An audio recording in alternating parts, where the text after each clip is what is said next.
versículo 34. Apenas o versículo 34. Marcos 15, 34. Vamos ler todos juntos a uma só voz. A hora nona, clamou Jesus em alta voz: Eloi, Eloi, lama sabactani, que quer dizer: Deus meu, por que me desamparaste? Amém. Senhor amado, estamos precisando do Teu Espírito desesperadamente, Senhor. Estamos precisando, ó Deus, de um toque das Tuas mãos. Precisamos de avivamento. Precisamos, ó Deus, de um derramamento poderoso, sobrenatural, abundante sobre nós, cobrindo toda a nossa vida, tomando todo o nosso ser, lavando-nos de toda a iniquidade. Precisamos, Senhor, voltar à cruz, para voltar a viver conforme Tua vontade. Ajuda-nos no nome de Jesus. Amém. Amém. Pode tomar seu lugar, querido, por favor.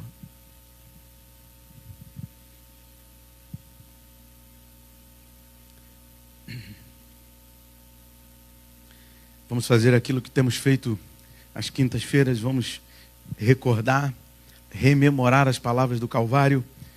Vamos todos juntos? Pai, perdoa-lhes, porque não sabem o que fazem. Segunda palavra: hoje mesmo estarás comigo no paraíso. Terceira palavra: mulher, eis aí teu filho. Quarta palavra é esta palavra que nós estamos: Deus meu, por que me desamparaste? Quinta palavra: tenho sede. Sexta palavra, e a sétima e última palavra: Pai, em tuas mãos entrego o meu espírito. Aleluia. Palavras de salvação, de vida, palavras da cruz, as últimas palavras do nosso Senhor, as últimas palavras do nosso dono, as últimas palavras do dono da igreja. Como esqueceremos dessas palavras? Como esqueceremos das palavras que foram ditas por aquele que assumiu o nosso lugar? Éramos nós que deveríamos ter sido torturados naquele Calvário e padecido ali. Mas Ele tomou o nosso lugar. Ele assumiu nossas culpas, assumiu nossas dores, assumiu o castigo que deveria ser lançado sobre nós. Aleluia. Jamais esqueçamos dessas palavras. Estamos diante de uma palavra de angústia, uma palavra de dor, a dor mais aguda que Cristo tenha sofrido. Provavelmente não, certamente sofreu naquele Calvário. A palavra mais agonizante, a sentença proferida de uma forma inesperada, diante de 3 longas horas. Veja comigo o versículo 33. Marcos 15, 33. O que está escrito? Chegada a hora sexta, houve trevas sobre toda a terra até a hora nona. Faça o cálculo, por favor. Durante quantas horas houve trevas na face da terra? 3 horas de trevas ao meio-dia. De meio-dia até 3 horas da tarde, aproximadamente, 3 horas, 2, 3 horas, houve total treva, escuridão. O dia se fez noite. E você provavelmente já viu acontecer, essa semana aconteceu assim, mais ou menos, né? A tarde se fez noite porque as nuvens escuras cobriram, né? E umas nuvens densas, espessas, cobriram os céus, e o dia que estava relativamente claro ficou mais escuro. Mas o que está acontecendo aqui nem se compara a isso. O que está se dando aqui são trevas absolutas, escuridão total. Os homens que não estavam ali, com certeza não estavam ali preparados com suas tochas, com candeeiros, com lâmpadas, e lâmpadas que eu digo é aquela lâmpada com, como os antigos lampiões, né? A lâmpada com um combustível, um líquido combustível, um óleo. Eles não estavam preparados para essa escuridão. Uma escuridão absoluta, uma escuridão total. E nessas horas, você vê que a hora nona, ou seja, depois de 3 horas de crucificação, e muito mais que 3 horas, Jesus está padecendo, sofrendo angústias. Já falamos sobre isso. E é incrível pensar que nessa hora, nenhum daqueles homens, dos 2 ladrões que estão um à direita e outro à esquerda, eles não têm mais voz. Um homem que está sendo torturado, que perdeu sangue como eles estão perdendo, que perdeu hidratação como eles estão perdendo, esse homem não consegue mais falar palavra alguma. Consegue pensar nisso?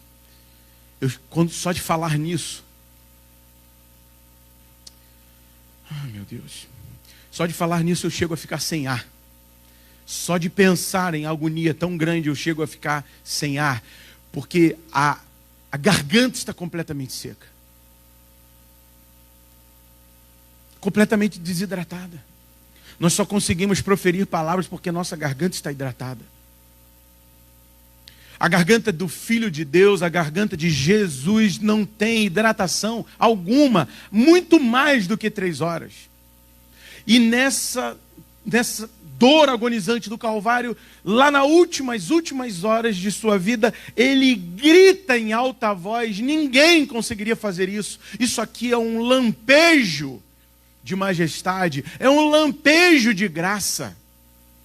Provavelmente todos que estavam ali no meio daquela escuridão total, eles se assustaram, e nós falamos sobre isso na semana passada. E agora eu quero que você pense comigo a respeito do que está acontecendo aqui. A palavra desamparo aqui é abandono. A palavra grega para desamparado era abandonado. Ele foi abandonado, ou melhor, ele sentiu-se abandonado. E nós vamos ver aqui as razões e os motivos para essa quebra, essa fissura, que num primeiro momento Jesus diz, Pai, perdoa-lhes, e agora nesta quarta palavra ele não chama mais de Pai, ele chama a Deus, ele clama por Deus, ele clama pelo único que pode guardá-lo, pelo único que pode cobrir multidão de pecados. E eu quero que você abra comigo, por favor, no livro de Êxodo, Êxodo capítulo 17. Olha que coisa interessante, nós vamos falar sobre a resposta desse brado, desse grito, e nós vamos ler em Êxodo, na Torá, na lei de Deus. Êxodo 17, por favor.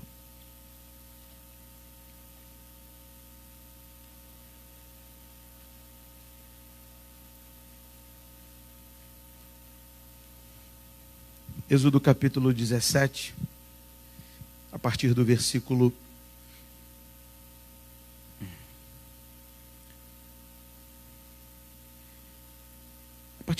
8. Amaleque peleja contra os israelitas. Esse texto é muito conhecido.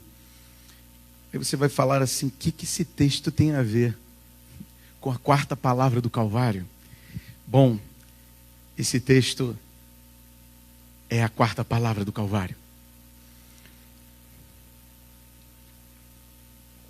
Meu Deus, eu estou tremendo.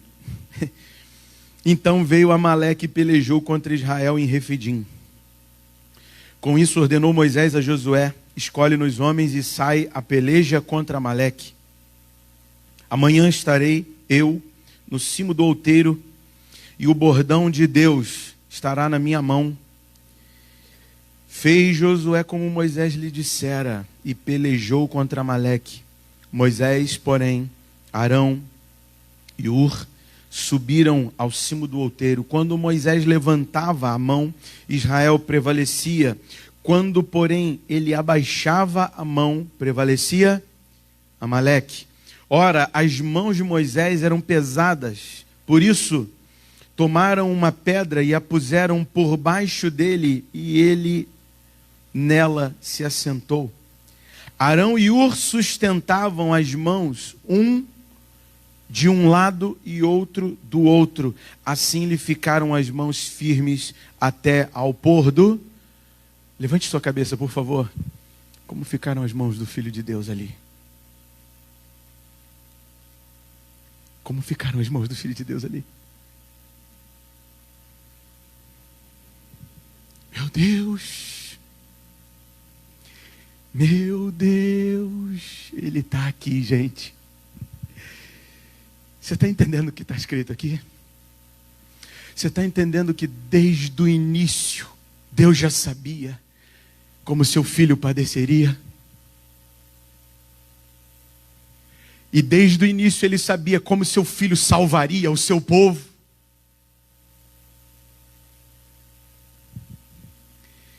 Aleluia, aleluia, aleluia. Glória ao Filho de Deus. Oh meu Deus. Oh meu Deus. 13. E Josué desbaratou a Amaleque e ao seu povo a fio de espada. E na cruz, o Filho de Deus desbaratou o inimigo. Com seus braços estendidos nas trevas. Aleluia. 14. Então disse o Senhor a Moisés: escreve isto para memória num livro e repete-o a Josué, porque eu hei de riscar totalmente a memória de Amaleque de debaixo do céu. E Moisés edificou um altar, ele chamou: o Senhor é minha bandeira. E disse: porquanto o Senhor jurou, haverá guerra do Senhor contra Amaleque de geração em geração. E agora nós vamos entender o que significa Yahvé Nissi. Nós vamos entender de uma vez por todas esse texto que foi tão mal, digamos, interpretado. Não é por má vontade, não é por má intenção, mas é simplesmente uma má interpretação mesmo. Porque Yahvé é a minha bandeira, está completamente apontando para ali, ó. Yahvé é a minha bandeira. Jeová é o meu pendão. Jeová é o meu estandarte. Jeová é aquele que vence as batalhas. Nós vamos entender isso aqui. O que significa isso? O que significa Jeová é a minha bandeira? O que significa o Senhor é a minha bandeira? Em primeiro lugar, a gente precisa tirar da nossa mente a imagem que nós temos de uma haste e de uma flâmula tremendo com o vento. Tire essa imagem da sua cabeça. Porque essa não é a bandeira. A bandeira de todo o exército, de todo grupamento militar que vai entrar num fronte de combate, era simplesmente um pendão, uma haste. Não havia uma flâmula, um pano que mexe com o vento, como nós temos na bandeira nacional. E você vê ela erguida, e você vê aquela flâmula balançando, e isso são as bandeiras de cada nação, cada país tem a sua bandeira específica. Só que essa palavra bandeira aqui, ela não faz referência à bandeira de pano. Há uma flâmula, Há um pedaço de pano com inscrições. O que essa bandeira remete a nós é simplesmente uma haste, um bordão erguido. E esse bordão é o bordão que está nas mãos de Arão. E olha o que Arão diz no versículo... Deixa eu ver aqui. Estarei eu... Aqui, versículo 9 diz assim: com isso ordenou Moisés, ou melhor, Arão não, Moisés. Ordenou Moisés a Josué: escolhe os homens, a peleja contra Amaleque. Amanhã, versículo 9, estarei eu no cimo do outeiro, e o bordão de quem? Quem? De bordão de quem? Era o bordão de Moisés? Não! A haste, a bandeira, o pendão, ou ainda, a gente pode dizer que seja...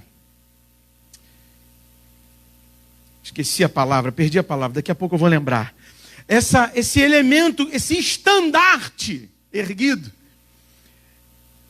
ele não é o estandarte de Moisés. Não é o bordão de Moisés que foi levantado. O que foi levantado é o bordão de Deus.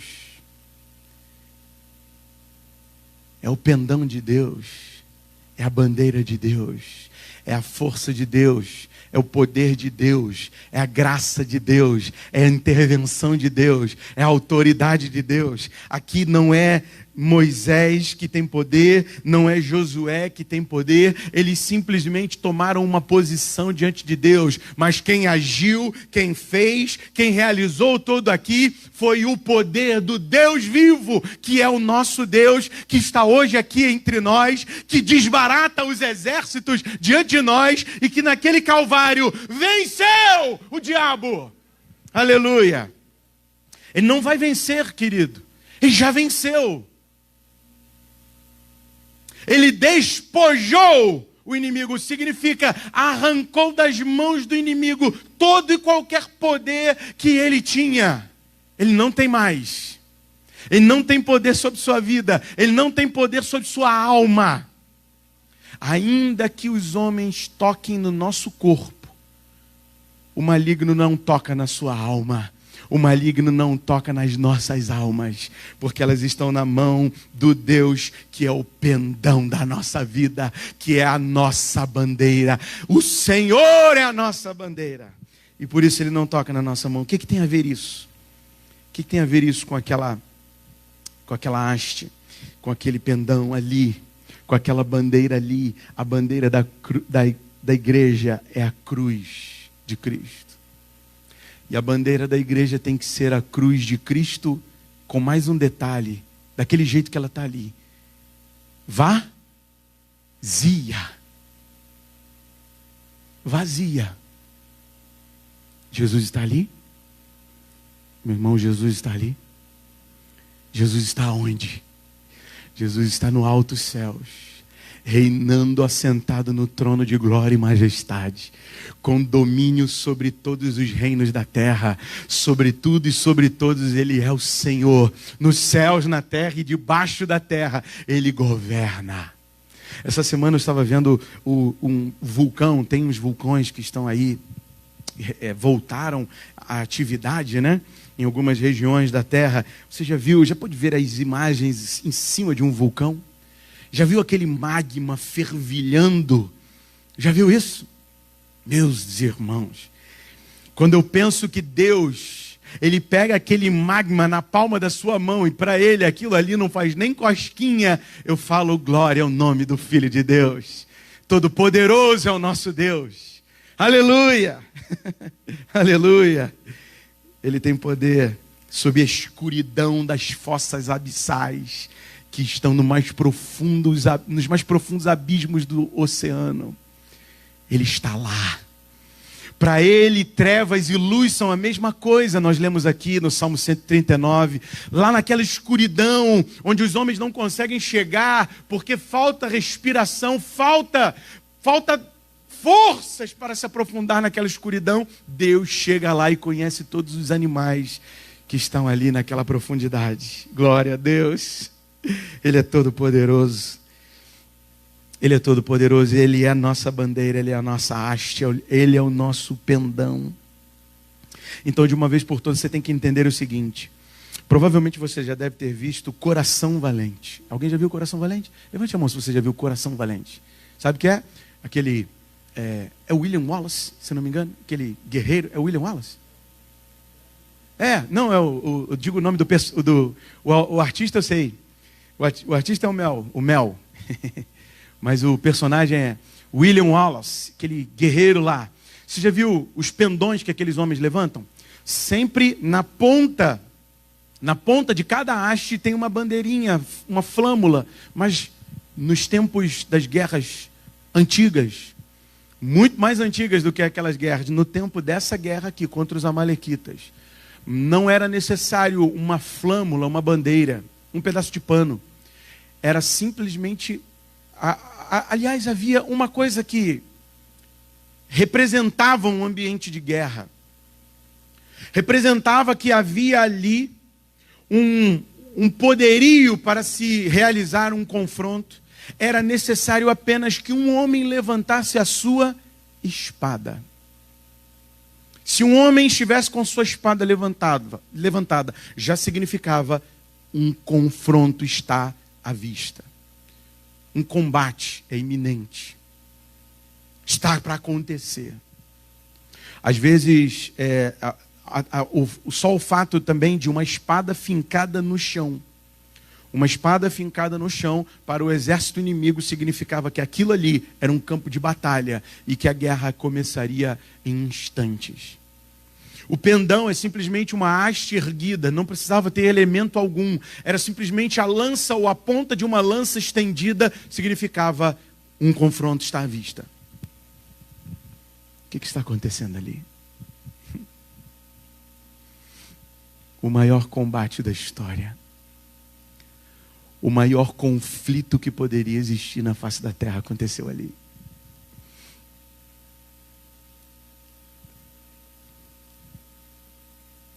E da mesma maneira, veja por favor o versículo 13. E Josué desbaratou a Amaleque e a seu povo a fio de espada. Queria te falar uma coisa. O símbolo é tão preciso. As imagens apontam tão diretamente para aquele momento ali. O momento que nós estamos meditando, que até mesmo o nome é o mesmo. Qual é o nome do teu Senhor? Yoshua.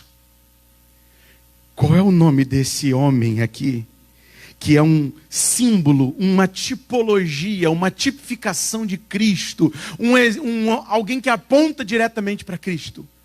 Yoshua, Josué, Jesus, são os mesmos nomes, só que com as variações, por causa do tempo, mas é o mesmo nome. Aquele que venceu no Calvário e desbaratou os nossos inimigos diante dos nossos olhos a fio do seu sangue, se chama Yeshua. Desde o Êxodo até os dias de Jesus e até o dia de hoje, Ele é o nome sobre todo nome. O nome pelo qual importa que sejamos salvos. O nome pelo qual todos os nossos inimigos são vencidos. Diga, em nome de Jesus. Em nome de Jesus estamos aqui.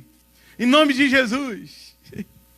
Que imagens perfeitas. Que palavra precisa e perfeita. Até o nome é o mesmo. O nome é o mesmo. É claro que Josué é só um homem. Quem está vencendo aqui é Deus, é o dono do bordão. Quem está vencendo aqui é o dono da haste, do pendão, do estandarte, da bandeira. É Ele quem está vencendo. É Ele quem está pelejando. E ali naquele Calvário, é Ele mesmo quem está pelejando. Os inimigos deviam estar achando que venceram. Os judeus, os poderosos, os gananciosos, que não queriam se render a Cristo, deviam estar pensando, graças a Deus vencemos. Só que nessa hora que acabou o sol, que o sol se pôs diante daquele quadro, é como se a terra estivesse harmoniosamente com Jesus ali. É como se a terra estivesse sentindo as dores do Criador. O sol se põe, o pôr do sol. Olha o que está escrito aqui no versículo 12. Finalzinho do versículo 12. Assim lhe ficaram as mãos firmes até ao pôr do sol. Você pode dizer, aleluia. Que Deus maravilhoso, meu irmão. Que Deus maravilhoso. E agora eu quero que dentro do Antigo Testamento você entenda mais uma coisa. Mas antes disso eu quero te dizer algo seríssimo. Hoje é celebrado pela Igreja Católica Romana e muitas outras igrejas ortodoxas. E a Igreja Anglicana também celebra o dia de Corpus Christi. Há uma motivação principal para se celebrar o dia de Corpus Christi. A principal motivação se deu por volta do século XII, se eu não me engano. Um homem repartiu a hoste, e eu me refiro a algum ministro, algum padre católico. Ele repartiu a hoste. E dizem, isso não há nenhuma certeza, nenhuma precisão quanto a isso. Dizem que quando ele repartiu a hóstia, a hóstia, né? A hóstia. Quando ele repartiu a hóstia, jorrou sangue, pingou sangue do pão. E por causa disso, por causa desse fato tão, assim, eu vou dizer assim, mirabolante, os homens passaram a celebrar o dia de Corpus Christi. A Igreja Católica celebra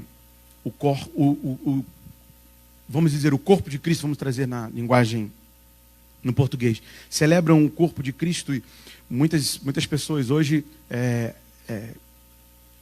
fazem aquele tapete, né, de sal, de uma série de elementos. Eu estava vendo que em algumas cidades do Brasil são gastos assim toneladas de sal, de farelo de vidro, de farelo de mármore, de uma série de produtos ali que são jogados ali para fazer aqueles desenhos, e depois é passada em procissão a imagem do Cristo crucificado, é passado nesse imenso tapete pelos padres, pelo clero da Igreja Católica Romana, e isso tudo é para que fique em evidência a mesa do Senhor, a Santa Ceia. No caso, chamado na Igreja Católica de a Eucaristia. É como se fosse assim um momento que a Igreja Católica tem como a representação externa, ou seja, para que as pessoas vejam a importância que eles estão dando à Santa Ceia, ou à Eucaristia, o partir do pão e a comunhão no cálice. E celebra-se o corpo de um Cristo morto. Celebra-se a imagem de um homem que sangra. Esse homem disse que ao rasgar o pão, jorrou sangue do pão. E por causa dessa imagem, fundamentou-se dentro dessa igreja romana uma prática de se lembrar e de se celebrar e de se comemorar esse dia. Mas eu não vi nada disso na Bíblia. Eu vi um Cristo padecendo durante horas naquele Calvário, que foi morto, sepultado, e ao terceiro dia, por favor, diga para mim, ele venceu a morte. Se hoje nós fôssemos celebrar o dia de Corpus Christi, já estamos celebrando. O apóstolo Paulo, cheio do Espírito Santo de Deus, e o próprio Cristo declarou isso, o corpo dele, a a parte que representa o corpo de Deus, como cabeça da igreja, ele tem como seu corpo nós. Ele atua em nós. O Deus que não está morto, que está vivo, atua em nós. Ele não está morto. O corpo dele não padece ensanguentado. O corpo dele não está sepultado. O corpo dele não está preso ali. Por isso, o pendão, a haste, a bandeira da igreja de Cristo tem que ser a cruz vazia, para lembrar que ele venceu a morte. Ele venceu o inimigo, ele venceu o mundo. No Calvário, ele desbaratou todos os nossos inimigos. O diabo, a morte e o mundo, ele venceu naquele Calvário. Aleluia! Aleluia! Todos os nossos inimigos foram desbaratados ali. Por isso hoje nós estamos celebrando o Cristo vivo. Nós não poderíamos nem imaginar um corpo dele ensanguentado. Você já leu o Apocalipse? Nós não podemos hoje nem sequer fazer menção de uma imagem de um Cristo cabisbaixo e sangrando e morto. Porque senão nós vamos contra o que está escrito na revelação de Deus no Apocalipse de João. Está escrito lá que os seus olhos são como chamas de fogo e da sua boca sai uma espada afiada para ferir as nações. Os seus pés são como bronze de latão reluzente. Meus irmãos, o nosso Senhor é o Senhor das batalhas, é o Senhor dos exércitos, é o Rei dos reis, é o Rei dos reis. Aleluia! Ele não está morto, ele está vivo, ele é soberano, ele é a nossa bandeira.